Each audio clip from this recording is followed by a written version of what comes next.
l'État du Colorado le parc national de Mesa Verde, qui signifie la table verte en espagnol, est un parc national qui couvre une superficie de 211 km². Culminant à 2600 mètres d'altitude, le plateau est griffé de nombreux canyons et recouvert de forêts. Mesa Verde a la particularité d'abriter une énorme concentration d'habitats indiens ancestraux, les Anasazi, dans des pueblos construits entre le 6e et le 12e siècle. Les quelques 4400 sites recensés comprennent des villages bâtis au sommet de la Mesa et des habitations troglodytes aménagées dans les falaises, construites en pierre et pouvant comporter plus de 100 pièces.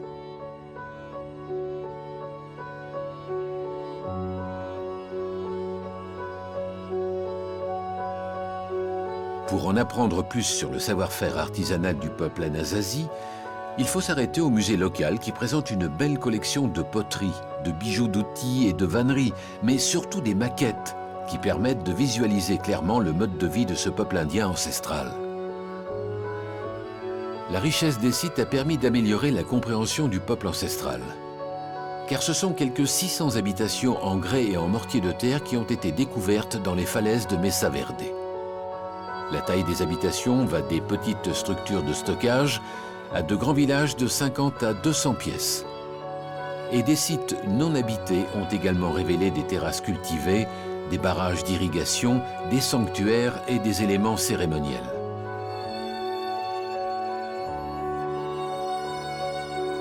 Spruce Tree House est l'un des plus grands villages troglodytes du site. Il a été construit au début du XIIIe siècle. Le lieu contient environ 130 chambres et l'on pense qu'il a été la résidence d'environ 60 à 80 personnes qui vivaient ici dans un esprit réellement communautaire. Le village a été construit dans une alcôve de la falaise qui mesure 66 mètres de largeur pour 27 mètres de profondeur.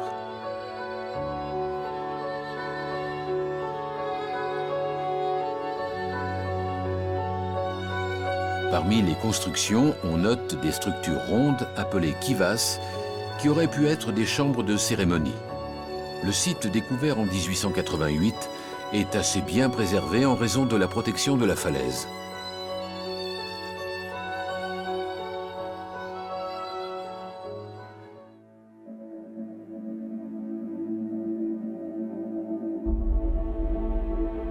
Le site de la Tour Carrée a, lui, été occupé à partir du milieu du XIIe siècle.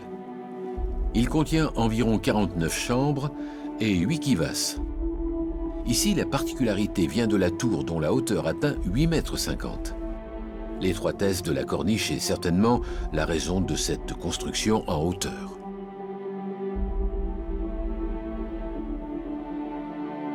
Mesa Verde représente un lien important et vivant entre les modes de vie passés et présents des peuples amérindiens. La région est devenue parc national en 1906 et site du patrimoine mondial de l'UNESCO en 1978. Il est possible de faire le tour de ce parc de manière autonome en voiture, mais durant la saison, les grottes ne sont accessibles qu'avec un guide afin de les protéger, car par le passé, elles furent extrêmement fragilisées par les pilleurs. Parmi les canyons, celui qui contient le site de Cliff Palace est reconnu comme étant le plus spectaculaire, notamment par sa taille, car il possède environ 200 pièces et pouvait abriter jusqu'à 250 personnes. Cette impressionnante bâtisse en ruine fut construite vers le XIIIe siècle au cœur d'une immense alcôve de grès de 90 mètres de long, 18 de haut et 27 de profondeur.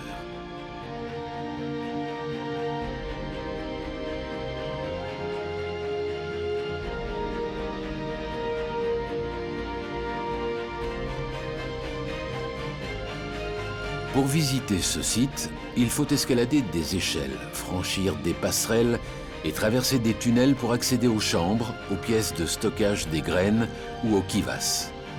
Toutes les constructions montrent un réel savoir-faire architectural.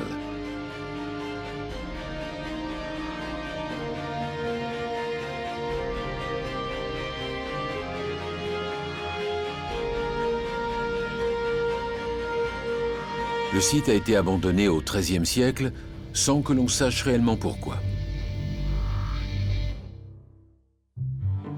Autre site majeur dans le parc de Mesa Verde, la Balcony House, la maison au balcon, a une taille moyenne et dispose de 40 chambres. Ici aussi, la construction est très soignée et très bien préservée de l'usure du temps. Avec ses chambres bien conservées, ses kivas et ses places, elle se présente comme un hommage à ceux qui l'ont construite et occupée au XIIIe siècle.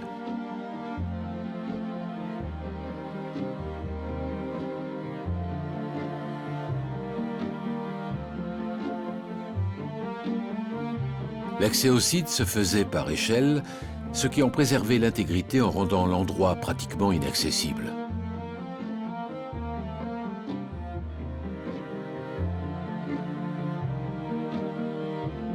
Grâce à tout cela, c'est un très beau voyage inattendu dans le temps que propose ce parc de Mesa Verde, avec ses ruines émouvantes dans un site qui ne l'est pas moins.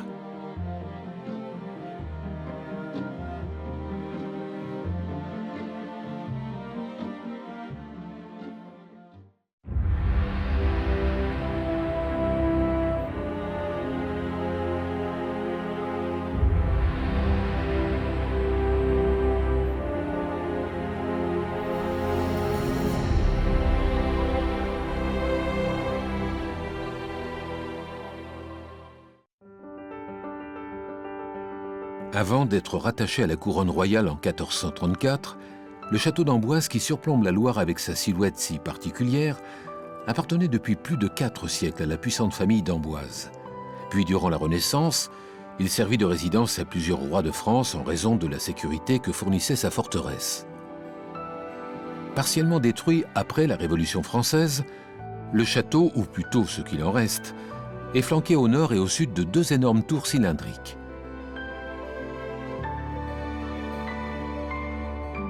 Elles sont occupées par 2 rampes hélicoïdales en pente douce qui permettaient aux chevaux et aux carrosses d'accéder à la cour du château perché sur un éperon rocheux dominant la Loire.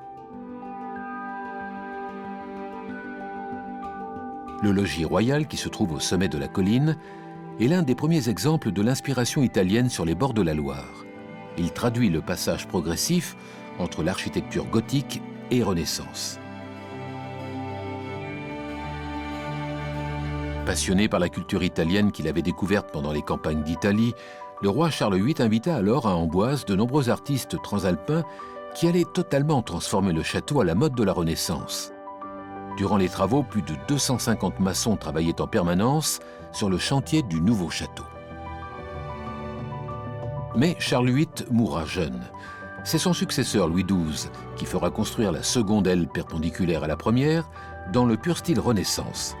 Et à sa mort, François Ier entamera son règne ici avant de partir pour Chambord. La salle du conseil, la plus vaste du château, était le pôle du pouvoir royal. Elle est marquée par la tradition gothique avec son plafond soutenu par des croisées d'ogives.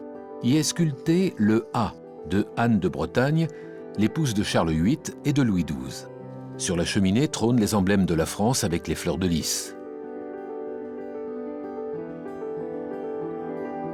Et sur les piliers, ceux de la Bretagne, avec les queues d'hermine. Dans l'aile Renaissance du château, la salle de l'échanson était réservée au dîner du roi. De belles tapisseries du XVIIe ornent les murs. Elles ont été réalisées dans la célèbre manufacture de Busson, d'après des cartons, du célèbre décorateur de Louis XIV, Charles Lebrun.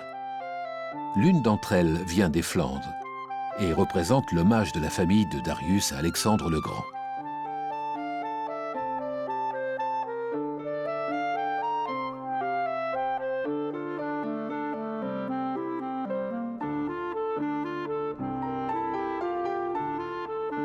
Cette salle montre les nombreux changements apportés par le goût de la Renaissance, notamment dans les arts de la table.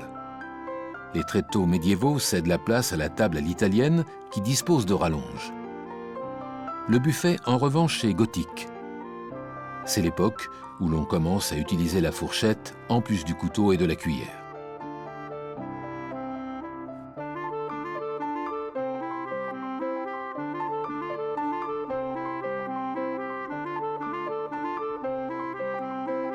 Le château disposait de 2 salles des gardes, dont la rapprochée qui était composée principalement de nobles.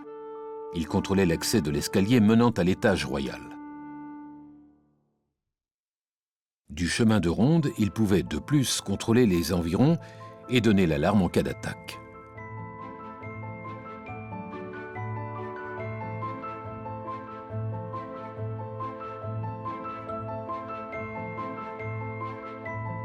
Les deux tours très massives se situent respectivement sur la façade nord et ouest du château.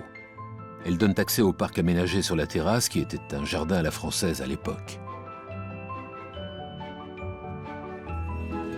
Au fond du parc, la chapelle Saint-Hubert fut, elle, édifiée et sculptée par des artistes flamands dans le pur goût gothique flamboyant, avant que Charles VIII ne découvre l'architecture italienne. Construite en pierre calcaire, c'est une véritable œuvre de dentelle de pierre. La sculpture représente le roi et Anne de Bretagne priant la Vierge.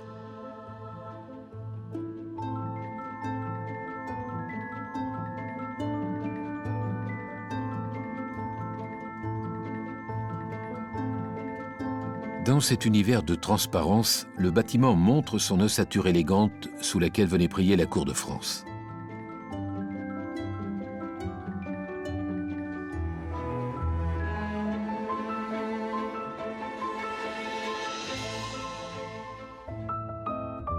Une stèle rappelle que Léonard de Vinci est enterré ici, après avoir passé les 3 dernières années de sa vie, de 1516 à 1519, à Amboise, sur invitation du roi François Ier, qui le nomma premier peintre, ingénieur et architecte du roi.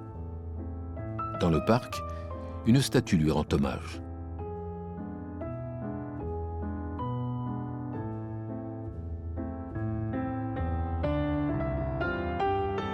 À partir de François Ier et d'Henri III, les séjours royaux se firent plus rares pour devenir quasi inexistants.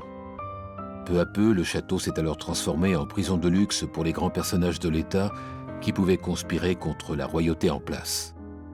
Dans le parc, un petit cimetière rappelle la captivité de l'émir d'Alger, Abdelkader, et de ses compagnons entre 1848 et 1852, après la conquête de l'Algérie par la France. Il fut libéré plus tard, mais certains de sa famille et de son entourage sont morts ici.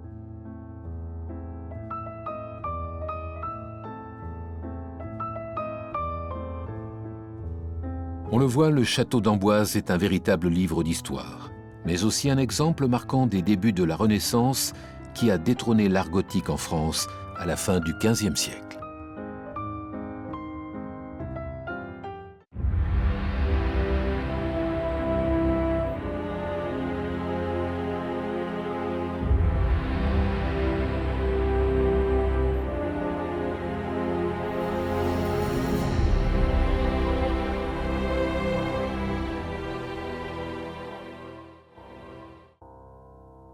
Située au centre de la Birmanie, Mandalay est la deuxième plus grande ville du pays avec plus d'1 million d'habitants. Elle fut sa dernière capitale royale entre 1860 et 1885. On l'a surnommée alors la Cité des Joyaux pour son jade réputé. Mais détruite par des incendies successifs dans les années 1980, la Mandalay royale n'a pas survécu. Elle reste néanmoins le cœur culturel birman et un centre religieux bouddhique majeur avec ses pagodes resplendissantes fréquentées par une population très pieuse. La colline Mandalay est la montagne sacrée de la ville. Son entrée principale est flanquée de 2 statues mythologiques mi-chien, mi-lion qui sont les gardiennes du sanctuaire. Elles ouvrent l'accès à l'ascension du site qui doit se faire pieds nus et dure environ 3 quarts d'heure. Plus haut, on arrive à l'un des points les plus impressionnants de la colline de Mandalay. Derrière quelques boutiques, une statue colossale du Bouddha pointe son doigt vers la ville qui a été construite après le sanctuaire en 1857. Il est accompagné d'une figure de moine qui le vénère. On arrive enfin à la partie la plus haute du temple qui comporte plusieurs stupas dorés. La pagode sommitale est décorée avec des carreaux de faïence vert et des morceaux de miroir.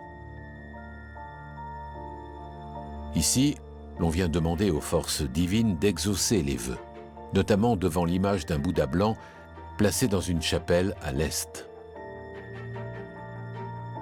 Arrivé à ce niveau, la vue sur la ville est magnifique.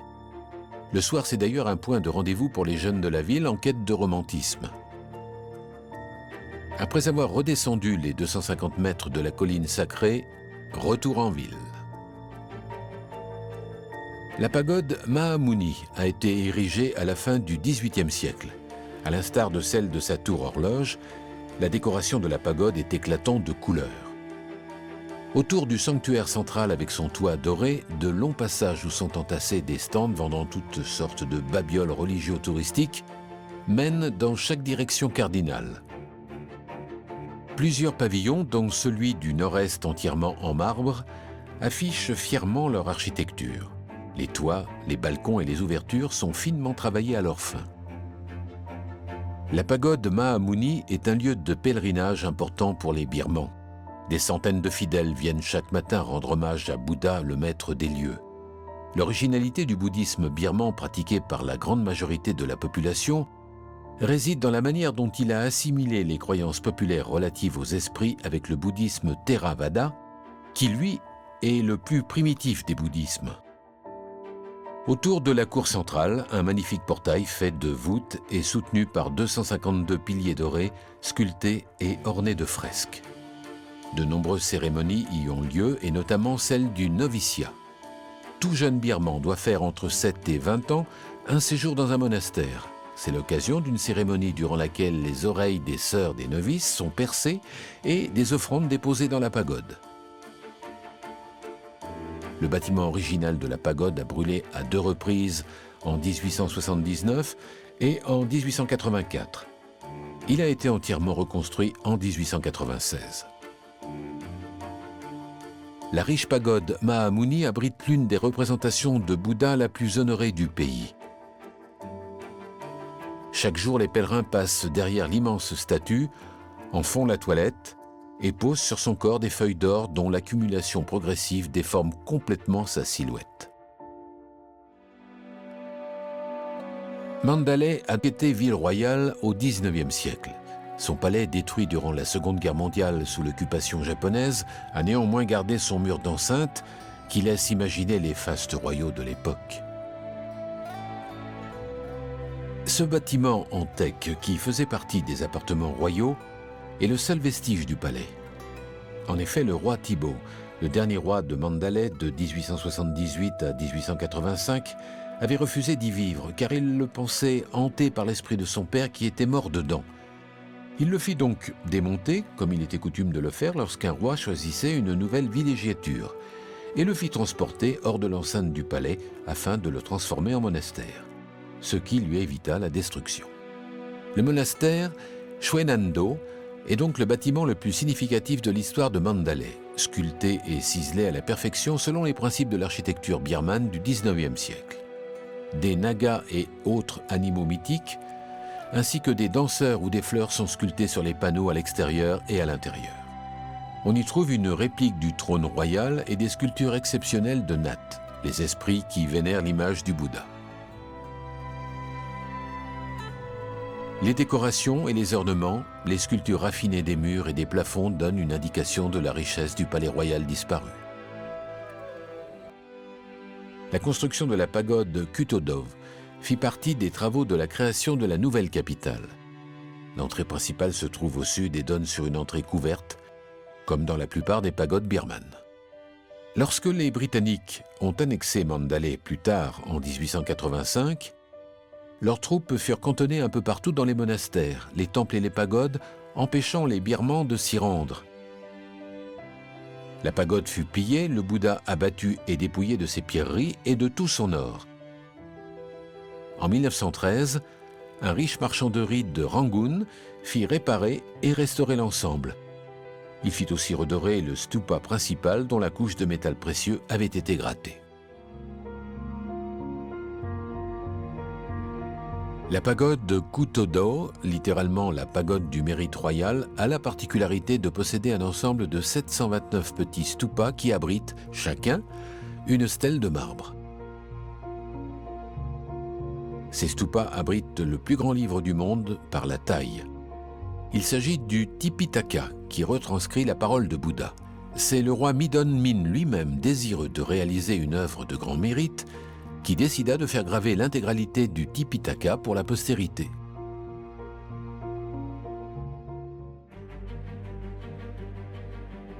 Plus loin, au pied de la colline Mandalay, la pagode Kyoktaoji a été construite à partir de 1853 et achevée en 1878, toujours par le roi Mindon. Elle est également une réplique d'un temple de Bagan. À l'intérieur, la grande fierté est un grand Bouddha sculpté dans un seul bloc de marbre. Mesurant 8 mètres de hauteur, elle pèse 900 tonnes. Cette statue a nécessité l'effort de 10 000 hommes pendant plus de 2 semaines pour la transporter entre la carrière d'où elle a été extraite et la pagode. Autour se trouvent les statues des disciples. Chaque côté de la cour est bordé de 20 sanctuaires qui renferment chacun un ara. L'ara étant un vénérable en sanskrit.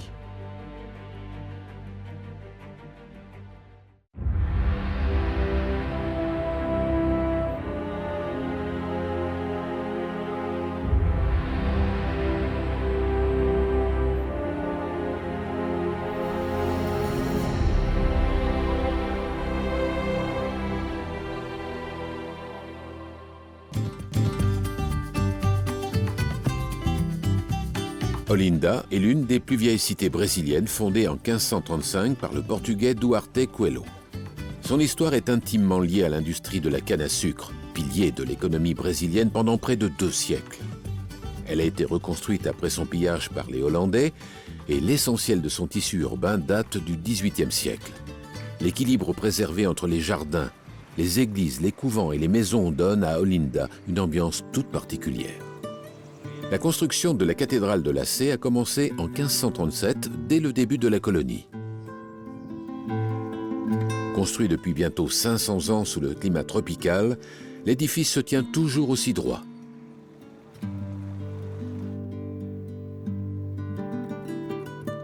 Tout comme l'extérieur, l'intérieur est un peu simple et austère, mais il recèle un magnifique hôtel principal et des chapelles annexes.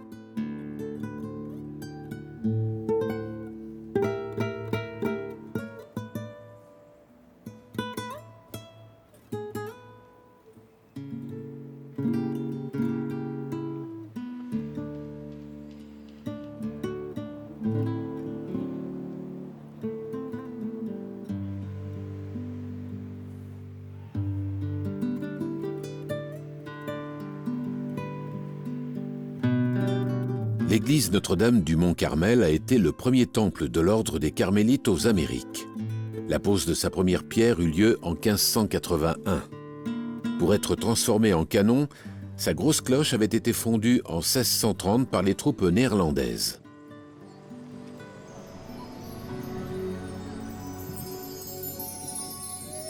Le couvent San Francisco fait partie, avec l'église Notre-Dame-des-Neiges, d'un complexe architectural baroque d'une importance exceptionnelle, dont la construction a commencé en 1585. Partiellement détruit par les Néerlandais en 1631, il fut reconstruit dès la fin du XVIIe siècle.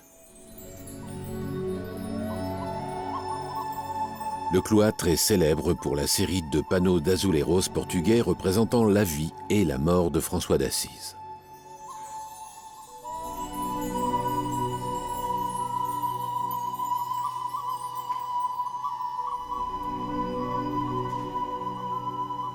Dans une petite chapelle se trouve la tombe du capitaine Francisco de Rego Barros, qui avait repoussé les Hollandais. Le petit hôtel est magnifiquement travaillé, à la mode baroque.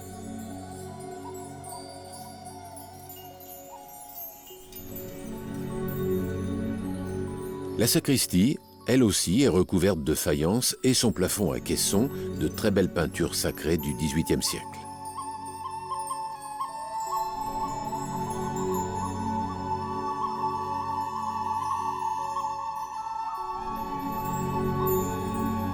Dans l'église, les azuleros retracent la vie de Marie, la mère du Christ.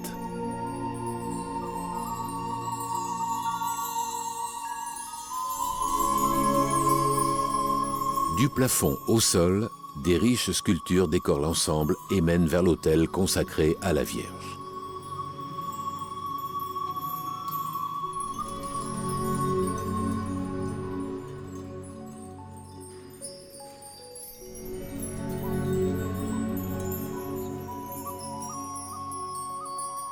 La chapelle latérale n'est pas en reste avec ses magnifiques boiseries ornées de peintures et de sculptures finement travaillées.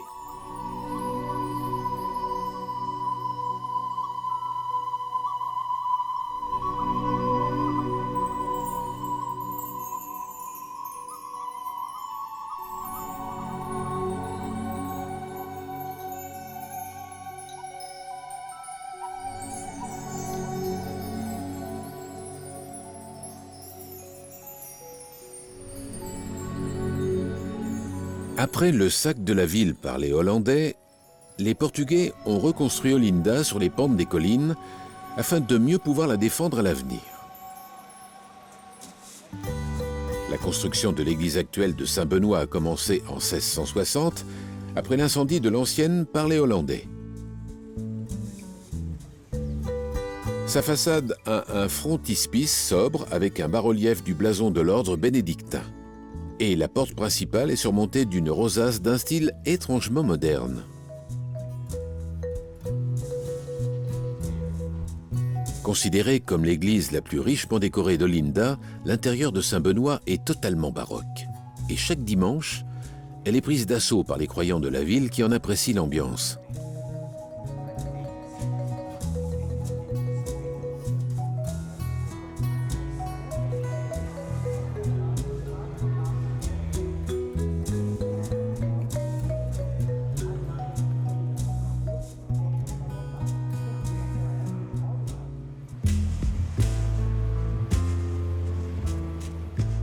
Mais Olinda est aussi connue pour son célèbre carnaval.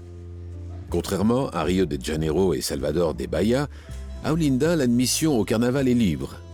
Toutes les festivités sont célébrées dans les rues et il n'y a ni gradin ni organisation.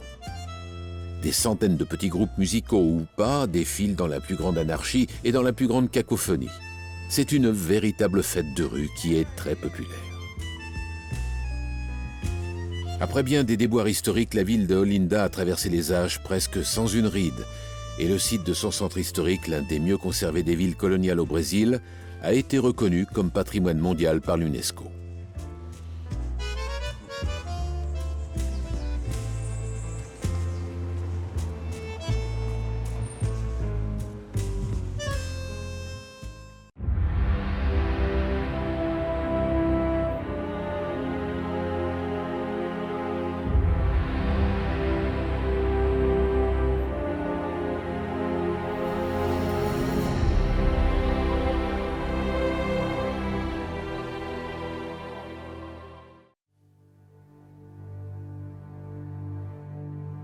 Amarapura fut la précédente capitale du troisième royaume de Birmanie. Elle signifie « ville de l'immortalité ». La ville a été démantelée pour permettre la construction de Mandalay, mais il en subsiste de beaux restes. Notamment ceux du monastère de Barkaya qui date du début du XIXe siècle. C'est l'un des rares monuments en teck de couleur rouge.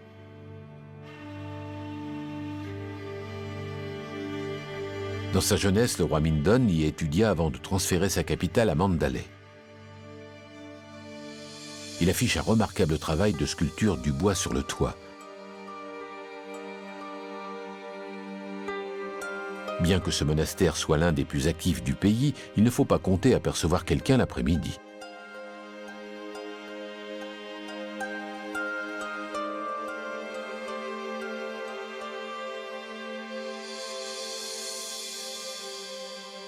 En effet, passé midi, les moines n'ont plus le droit de manger, ils se retirent donc à l'écart, à l'abri des grosses chaleurs.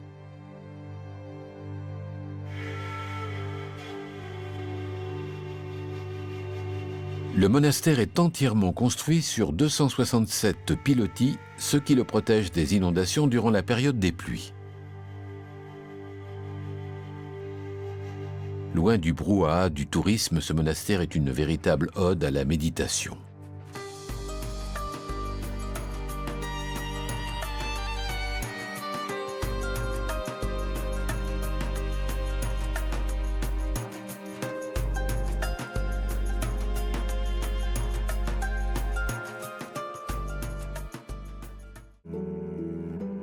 À l'inverse, le Mahagandayon est un grand complexe monastique moderne abritant plus de 1000 novices et moines.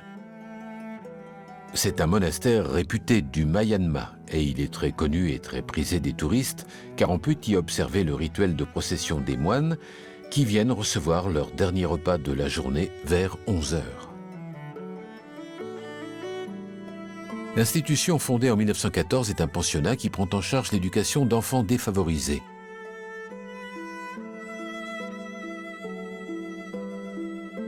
La discipline est très stricte et pour être admis, il faut accepter de suivre 10 commandements.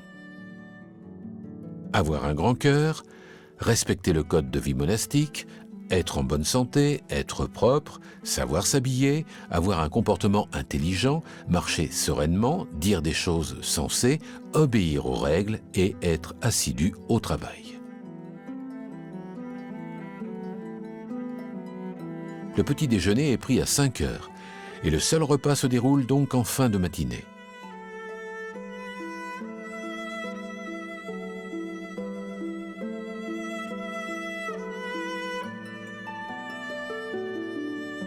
Les novices et les jeunes moines se dirigent vers le réfectoire en file indienne, chacun portant sa gamelle que l'on remplit de riz, puis ils passent à table sur lesquelles se trouvent des assortiments de légumes, de soupes et de fruits, apportés en principe par les familles des pensionnaires.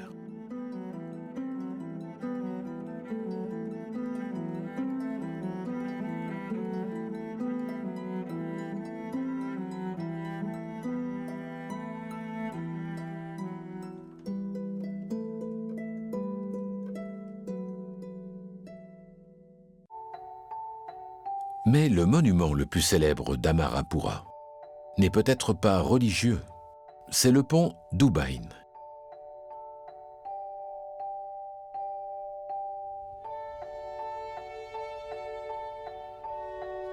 Il s'agit du plus long pont en teck dans le monde.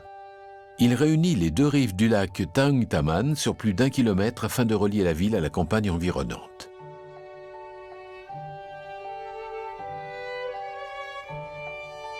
Ce pont a été construit par le maire Ubain avec les colonnes de teck des monastères et des pagodes abandonnées lors du transfert de la capitale à Mandalay à partir de 1849.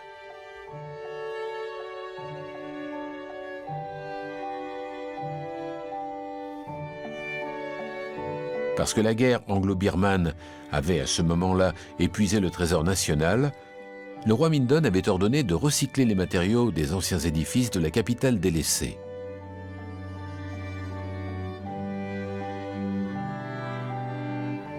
Le Myanmar ne s'est jamais relevé de l'époque des colonies ni de celle de la dictature hermétique qui règne depuis.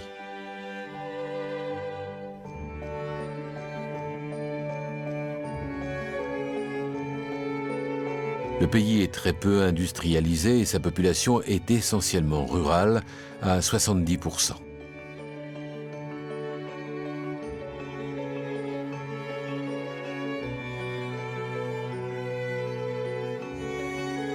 Si la Birmanie vend du gaz, de l'électricité, du bois et du minerai à la Chine, à la Thaïlande et à la Corée du Sud, entre autres, ces richesses ne profitent pas à la population. La junte militaire au pouvoir utilise le travail forcé pour la réalisation de ces investissements étrangers et le pays est considéré comme l'un des plus corrompus du monde, si ce n'est le plus, selon les indices internationaux. La production d'opium est abondante et elle est elle-même favorisée par le régime car le pavot rapporte davantage de devises que toutes les autres exportations réunies.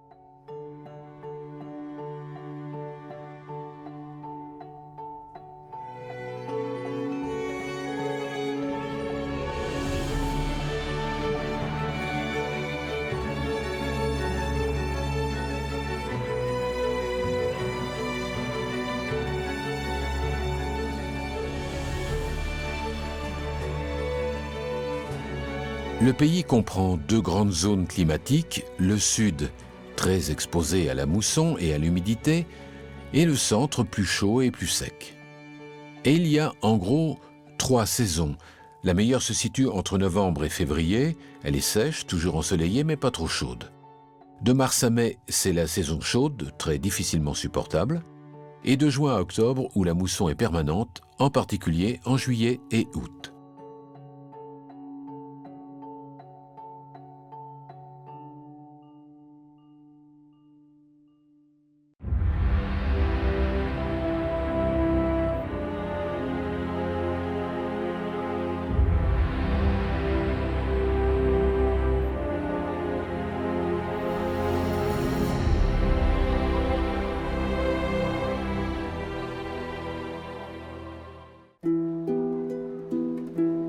Le centre historique renferme d'importants monuments romans, gothiques, mauresques, renaissance et baroques qui témoignent de l'influence culturelle et religieuse de la ville sur l'Espagne de la Renaissance.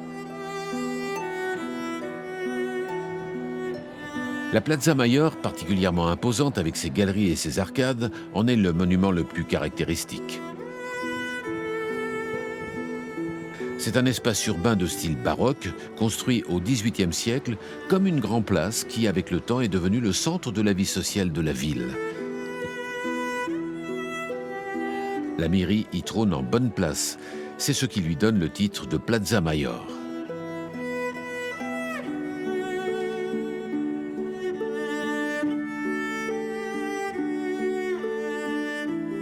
La décoration chargée montre des armoiries, des écus, des balcons richement ouvragés et des statues sur tout son pourtour. D'un point de vue esthétique, cette place améliore clairement son modèle, qui est la place principale de Madrid, sur laquelle elle a été calquée. Non seulement à cause des matériaux employés, mais aussi par ses proportions, beaucoup plus harmonieuses et par le fait d'être complètement fermée. Depuis le XIXe siècle, elle subit diverses modifications jusqu'au milieu du XXe siècle, où elle fut dépourvue de ses premiers jardins.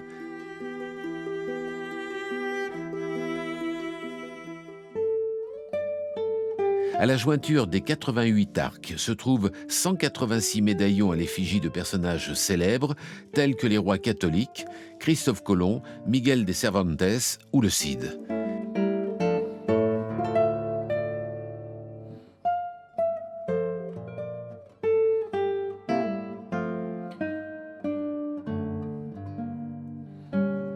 La place est donc le centre de la vie de la cité, particulièrement à l'heure des fêtes culturelles et des cérémonies religieuses qui s'y déroulent régulièrement. Et elle est le point de convergence des étudiants qui viennent y manifester leur joie après les examens.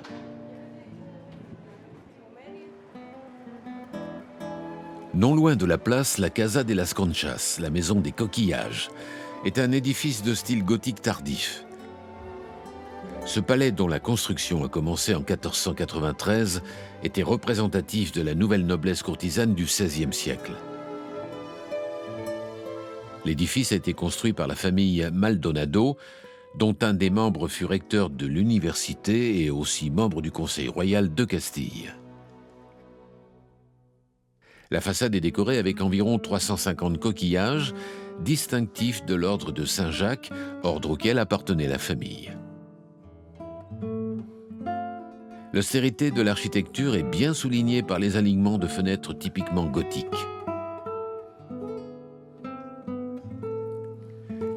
L'écu, avec les fleurs de lys, est l'emblème de la famille Maldonado. Ce privilège avait été accordé à la famille par le roi de France.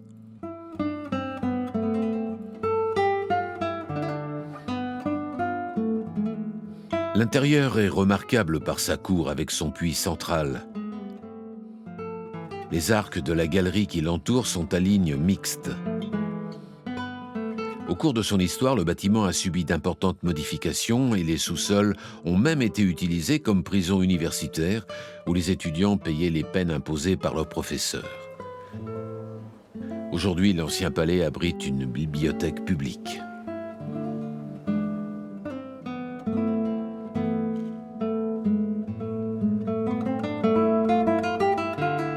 Par la cour, on voit la partie supérieure de l'église baroque Cléressia. La construction de cet édifice historique commença au début du XVIIe siècle pour les jésuites, sur ordre de la reine Marguerite d'Autriche, l'épouse de Philippe III.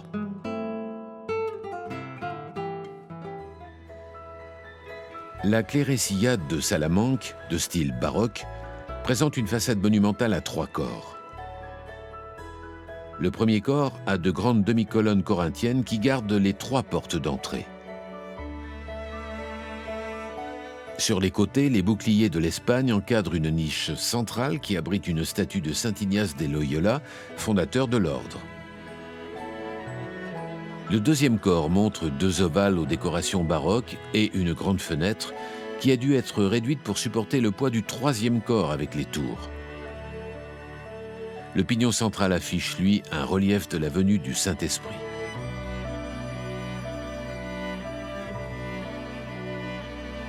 Ce monument comportait une partie publique avec l'église et les écoles où les jésuites donnaient des cours et une partie privée où vivaient les religieux.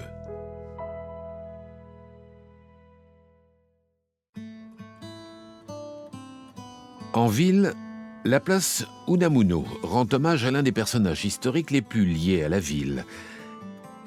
Miguel de Unamuno fut recteur de l'université de Salamanque. Il fut aussi poète, romancier et philosophe. Sa statue fait face à la maison où il vécut entre les 19e et 20e siècles. Pionnier des existentialistes, il disait que la vie n'était qu'une lutte et que la véritable science enseigne, par-dessus tout, à douter et à être ignorant.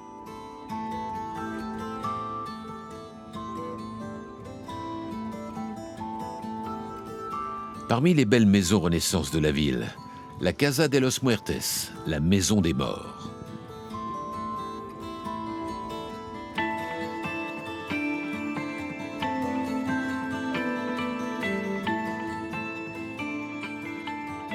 Sa façade sculptée en pierre de taille montre une ornementation plateresque. C'est l'évêque Alfonso de Fonseca qui l'a fait construire en 1500. Il figure d'ailleurs dans les médaillons de la façade. Le nom de cette demeure vient du fait qu'en 1835, une femme fut retrouvée dans le puits de la maison qui resta longtemps inoccupée à cause de cela. Puis, au début du XXe siècle, 4 autres meurtres y furent commis. Depuis, elle a gardé son surnom de Maison des Morts.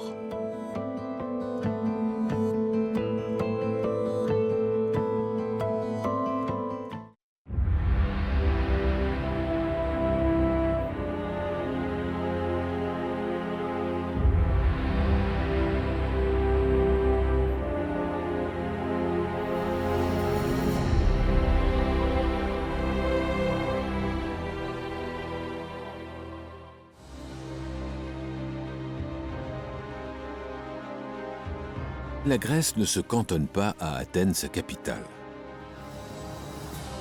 Au 8e siècle avant Jésus-Christ, dans les montagnes du nord du golfe de Corinthe, Delphes était l'un des grands sanctuaires de la Grèce antique, dédié au dieu Apollon. Sur les pentes du mont Parnasse, les anciens Grecs de toutes les cités venaient y consulter la Pythie, qui était la prêtresse qui rendait des oracles censés être les réponses du dieu Apollon aux questions qu'on venait lui poser. Le sanctuaire contient un grand nombre d'édifices, dont une tolos, qui est un édifice de plan circulaire à destination funéraire ou religieuse. Il s'agit d'un édifice rare et atypique de par son architecture particulière. À l'origine, 20 colonnes doriques soutenaient l'entablement et la toiture conique décorée de tuiles. La tolos est considérée comme le plus beau monument de Delphes, mais c'est aussi le plus mystérieux. Son origine et sa destination sont encore aujourd'hui inconnues. Un tremblement de terre en 373 avant Jésus-Christ a provoqué un glissement de terrain qui a abîmé une partie du site, mais la catastrophe fut heureusement assez limitée. L'activité du sanctuaire de Delphes s'est étendue sur toute la période classique de l'Antiquité grecque et même durant l'époque romaine, soit sur plus de 1000 ans.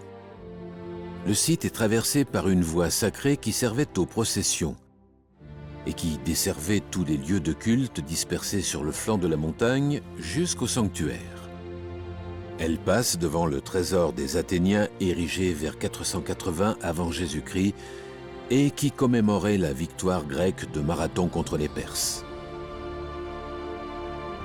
Ici, le trésor de Sicyone recelait des statues et des éléments votifs, à l'instar du site qui en possédait plusieurs milliers d'après les témoignages de l'époque. Ici, un nombril du monde. C'était le symbole de l'unité du monde grec. Et là, le trésor des Béotiens. Anciens rivaux des Athéniens, ils devinrent leurs plus précieux alliés dans la guerre contre les Spartes au IVe siècle avant Jésus-Christ. Les Béotiens avaient auprès des Athéniens une réputation de peuple inculte, lourdeau et peu raffiné. Encore aujourd'hui, l'adjectif béotien désigne une personne peu cultivée. Les sanctuaires étaient des complexes architecturaux extérieurs aux cités et à leur politique, ce qui signifie qu'ils étaient fréquentés non seulement par les Grecs anciens, mais aussi par les peuples alentours, parfois barbares, mais qui adoraient les mêmes divinités.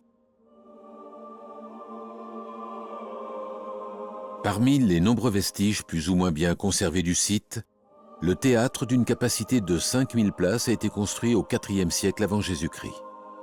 Avec ses 35 rangées de gradins, il présente aujourd'hui son état à l'époque romaine impériale. C'est ici qu'avaient lieu les fêtes qui célébraient la victoire d'Apollon sur le serpent Python. Le rôle des théâtres, lors de leur construction, était très lié à la religion.